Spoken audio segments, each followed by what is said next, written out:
Hey, this is Al from Transformational Gaming. Appreciate you coming by. Appreciate you coming to the channel.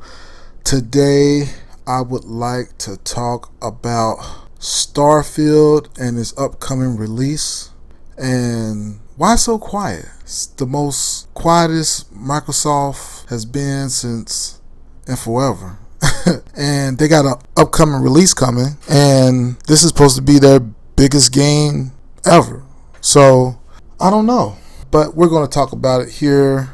But before we go into all of that, I'd like to ask you guys to please subscribe to the channel. Appreciate you guys coming by. You guys have been hanging in there so tough. So I really do appreciate that. And on to the discussion. Now today we're going to be kind of all over the place because there's been some whispers about Microsoft and their Pro console. So I'm going to be kind of all over the place. But hopefully this video won't take too long, as I've been kind of watching my other videos and I think I've kind of been going on and on and on. So we're going to try to make this nice and concise. So getting into the topic, everyone who's in gaming know that there's an upcoming release and it's coming really fast. It's actually coming the start of next month, so we got less than a month until the release of a game called Starfield. And this seems to be some type of action RPG, and the landscape of the game seems pretty huge. From what I understand, this has been in development for between about 10 and 15 years. It's the biggest project that Bethesda has ever come to develop, and so now they're on the cusp of its release, coming here less than a month. Now I just don't understand, I just don't know why I have this feeling, why I feel like this game is going to get pushed back.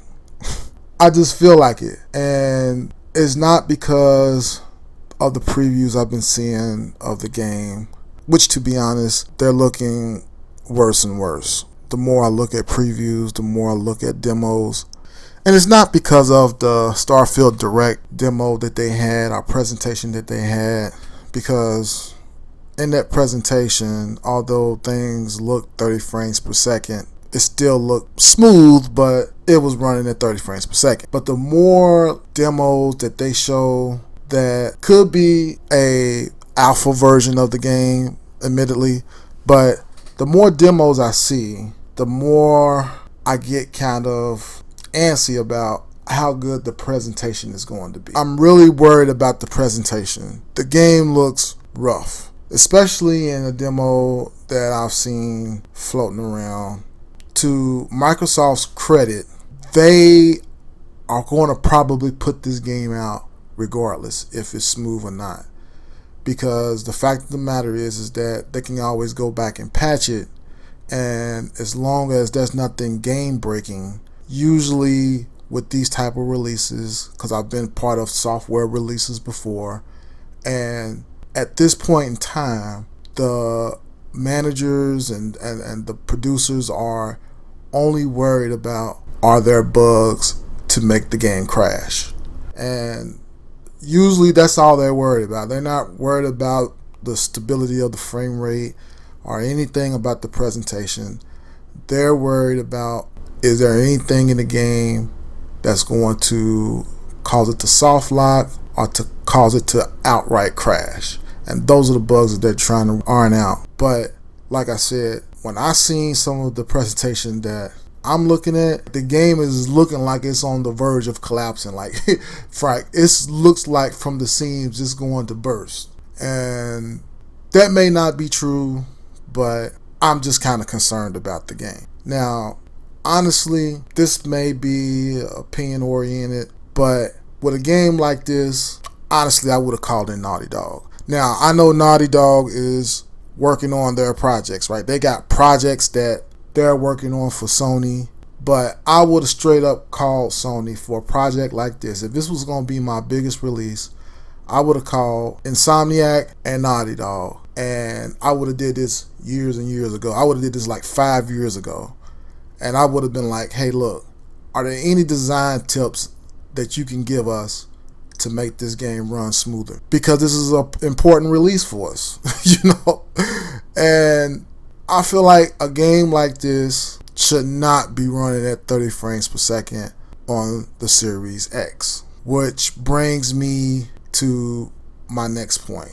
And this is where I'm going to kind of jump around a little bit. So the talk around Xbox is that there may be a changing of the mind for the Xbox Pro or the Xbox One X type of mid-generation refresh.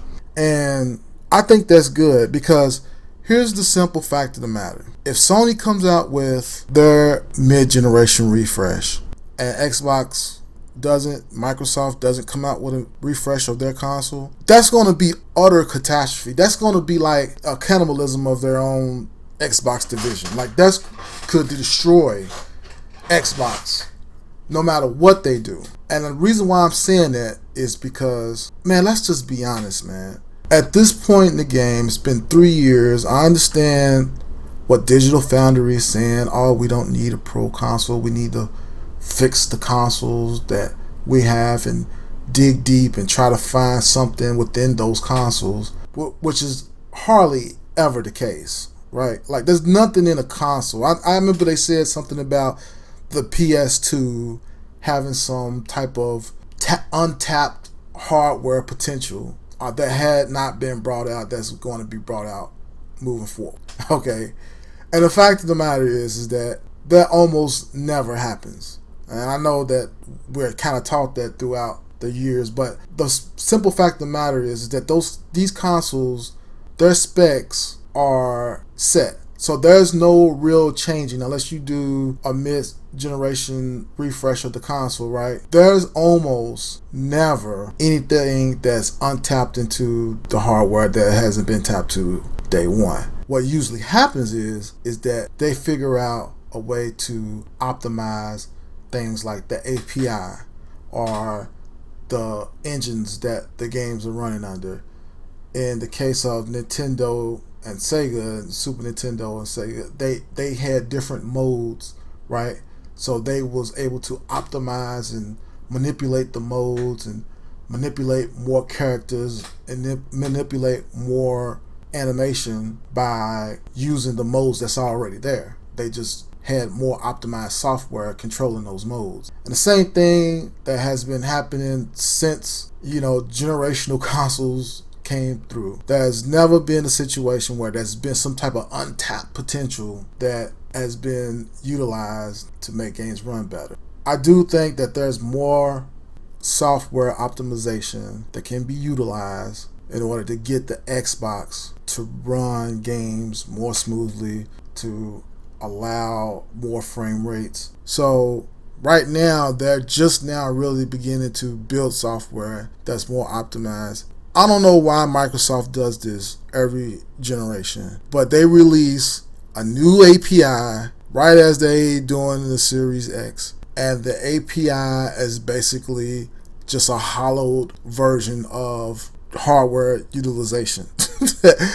Most of the grunt and things that you're going to get out of the Series X is basically a stock version of software that barely utilizes any of this hardware. The problem is that people don't want to write software to tap into the hardware. They want that to be already written into the API. Where, yeah, there are bland versions of it, but the simple fact of the matter is that the API does not have proper optimized software utilization needed for these games to take advantage of the Series X. And especially third parties. Third parties don't want to be stuck having to write that stuff. That stuff is very sophisticated. Yes, you can write it in C, but really it's going to take some assembly level programming to get a lot of that stuff done. And people don't like programming on that level. That is just the simple fact of the matter. Software developers know what I'm talking about. Nobody wants to be stuck in a room developing assembly level work. You just don't want to do that. So yes, a lot of the software utilization of the Xbox Series X is probably being underutilized, and Starfield is probably one of the only companies that's really been digging in and trying to find an answer for the DirectX Ultimate. And admittedly, that's what they wrote DirectX Ultimate for, right? They wanted developers to have more control of how they utilize things like access to the SSD or data throughput for game engines and things like that. They wanted to have software developers have more options to be able to utilize and optimize for the Series X. And the reality of the matter is that developers don't want that option. They want that stuff already programmed so they can come in and just write the engines and everything else, and they can worry about the art and the gameplay and the upper level stuff instead of worrying about the lower level stuff. And so, listen, without getting into a big tangent about what's fair and what's not, the reality of the matter is that I believe that's kind of where Starfield is at. Starfield is being written for the Xbox Series S, which is the reason why I believe that it's going 30 frames per second, because they're actually writing and targeting the Xbox Series S, which, like I said in my video, and a lot of people since my video has been making their own video about how much of a mistake it is for them to tap and to target the Series S, and not to recant all of those and my opinions from before. But that's a big misstep, because the fact of the matter is that the Series S is not far from where the PS4 and the PS4 Pro and the Xbox One was at. And so, I don't think it's that much faster and much more powerful than the Xbox One. If it's 1x faster, I would be surprised.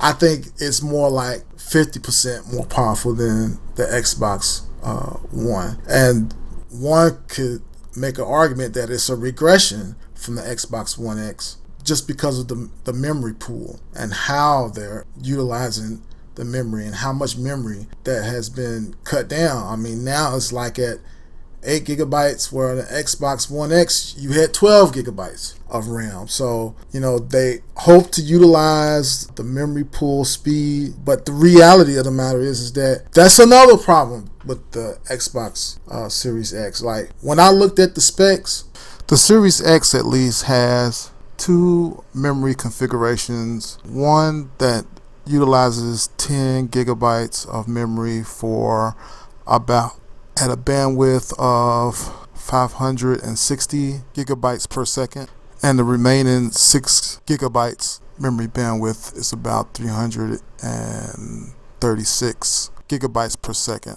The point being is that programmers don't want to program the API to utilize certain memory pools. For example, the graphics being processed by a higher memory bandwidth, like the 560 gigabyte bandwidth that Xbox has.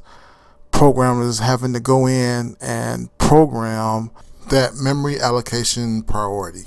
You're targeting the Series S, and now you're just using the Series X as a headroom unit, which I just think is just a mistake. Now, I do understand that they have more units of the Series S out there. I get that. So the Series S is important for Microsoft and Xbox, and more people have that system because it's cheaper. But whose fault is that?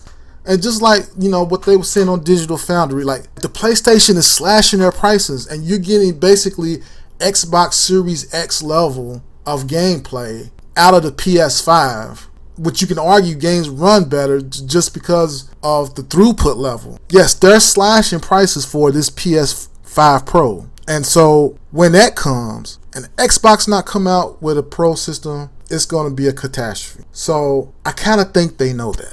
That's why I'm hypothesizing that they're probably going to release the next generation of the Xbox come like 2025. There is precedent. The Xbox One X lasted for like 2 years. They do have a precedence for just moving on and leaving people behind, contrary to popular belief. I don't think developing on the Series S is a problem. I think that the fact that they're going to have to lower the textures and all that other stuff does break the heart of developers, because they want to be able to utilize the best textures that they have. They want to get the best frame rates. They want to get the best of the best. And the fact of the matter is that they're not going to be able to do that on the S. And so optimizing is not a problem. Creating games on the S is not a problem. But I do believe that it is a moral type of downer that Bethesda get there and Phil Spencer says, no, you're going to have to target the S and make it 4K basically on the X, and you're going to have to use 30 frames per second if you can't optimize and build for the API to give you the frame rates that you need. And so, yeah, I think it's a bummer for developers. There's something to be said that's having a pro console, pro-like console for the Series X, at least at this moment in time, is relevant, because look at what they're having to do. They have to make Starfield for their highest class of Xbox to simply run 30 frames per second. That tells you right there in my mind that you need some type of pro-style console for this game. That, hey, we didn't know what we was getting into when we was building the Xbox Series X, but now we know that we need more throughput. So we're going to make a small configuration change, trying to present to the public that, hey, we don't care about consoles no more. To me, is not the answer. It's not going to make games like Starfield run better. The only thing it's going to really do is make Sony look like rock stars.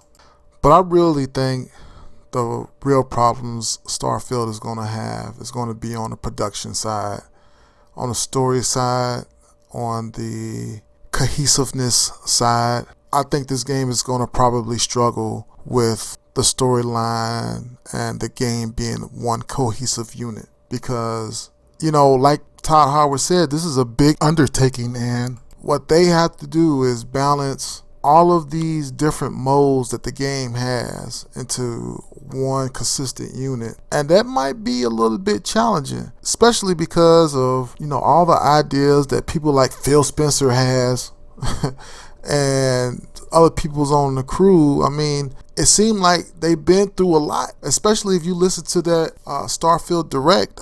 It seemed like they've been through a lot of different ideas. So here's to Todd Howard. I know he's going through a lot, so hopefully things will get better for him when this thing launches. But anyway, I'm about to cut out of here. It's almost 20 minutes. So if you like the content, please comment, like, subscribe. Until we meet again, let the truth set you free. Later.